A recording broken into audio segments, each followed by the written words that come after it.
Good afternoon. This is the special coverage of the coronavirus crisis using the combined forces of News 5 and Signal TV's One News, Radyo 5 and 1PH. Cases of COVID-19 infections in the country are still on the rise. The government, meanwhile, is opening up testing and isolation centers one by one. News 5's Maricel Halili is here to give us more details. Mase, anong mga sinabing targets ng palasyo in terms of testing?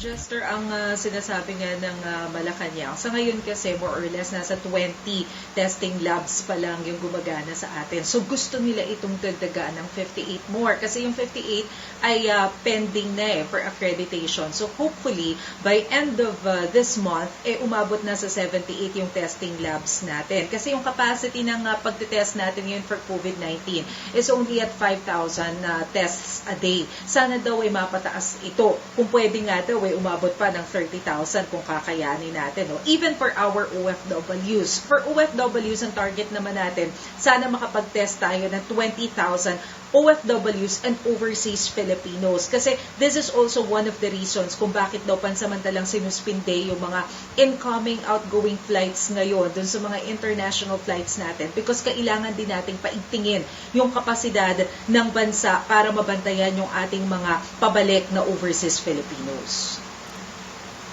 Kasi in terms naman doon sa mga lugar na isa sa ilalim or nakaisa ilalim doon sa ECQ, meron bang update sa guidelines? Of course, you have areas now wanting to be included in the list of areas under ECQ.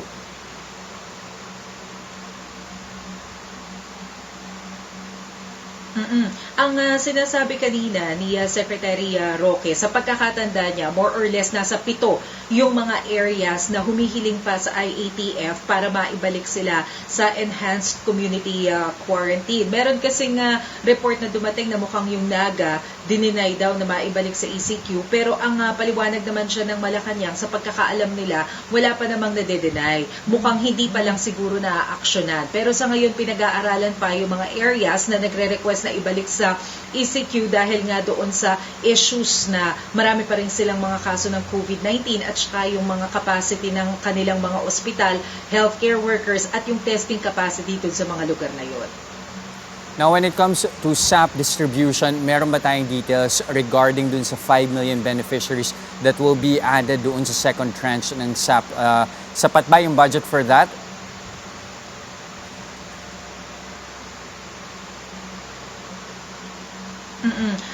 Ang sinasabi ni Secretary Roque kanina, Jester, it doesn't matter daw whether first tranche or second tranche mapabilang yung additional 5 million na magiging beneficiaries para doon sa social amelioration program ng DSWD. What's important is nadagdagan yung bilang ng mga beneficiaries para matulungan yung mga kababayan natin na nahihirapan. Ngayong meron tayong pinapatupad na ECQ.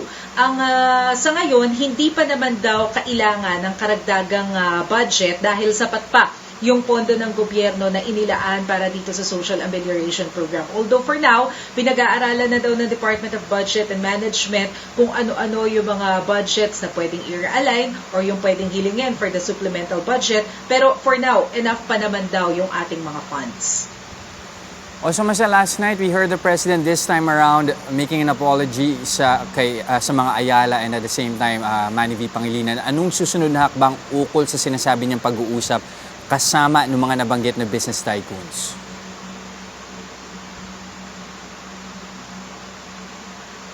Natanungan natin yan kanina kay Secretary Roque, Chester. Ang sinasabi nila, dahil nga daw humingi na ng paumanhin ang Pangulong Duterte, and last night he mentioned na this COVID-19 really humbled him dahil nga doon sa mga naging experience niya. No? Ang sinasabi ni Secretary Roque, this time open ang Pangulong Duterte na makipag-usap. Of course, the legal matters remains to be legal matters. Pero kahit na ganun, kumbaga, baka daw pwede muna yung mga out-of-court settlement, mag-usap muna tayo, tingnan natin kung ano yung pwede nating mapagkasunduan. So, kumbaga nandun daw sa puntong ito na bukas na ang Pangulong Duterte na makipag-usap sa mga businessman, particularly nga itong mga water concessionaires natin. Alright, thank you for those updates. That was News 5's Maricel Halili reporting. A group of Transportation Network Vehicle Service or TNVS drivers pleaded for cash aid as they financially grapple amid the enhanced community quarantine. In a press conference, the group Laban TNVS says around 50,000 TNVS drivers have yet to receive any help from Grab Philippines. They complain that Grab is only referring them to the Social Welfare Department through the Land Transportation and Franchising and Regulatory Board regarding cash aid concerns. The group adds that their respective barangays disqualified them for the Social Amelioration Program because of their job. TNVS drivers can currently operate under the ECQ guidelines, thus making them jobless for almost 2 months now. Kung bakit po tayo nandito ngayon, upang hilingin sa gobyerno ang mabilisang pag-release ng financial assistance. Hanggang ngayon po sa panahon na to ay iilan pa lamang na nakatanggap ng financial assistance mula sa ating gobyerno. The Interior Department orders the Philippine National Police to probe and arrest all local officials who are involved in anomalies related to the distribution of cash aid from the government. The order comes after President Duterte slams a village watchman who allegedly pocketed more than half of the fund intended for the Social Amelioration Program in Hagonoy, Bulacan. DILG Secretary Eduardo Año says he is also requesting the National Bureau of Investigation or the NBI to prioritize the investigation of graft cases against erring officials.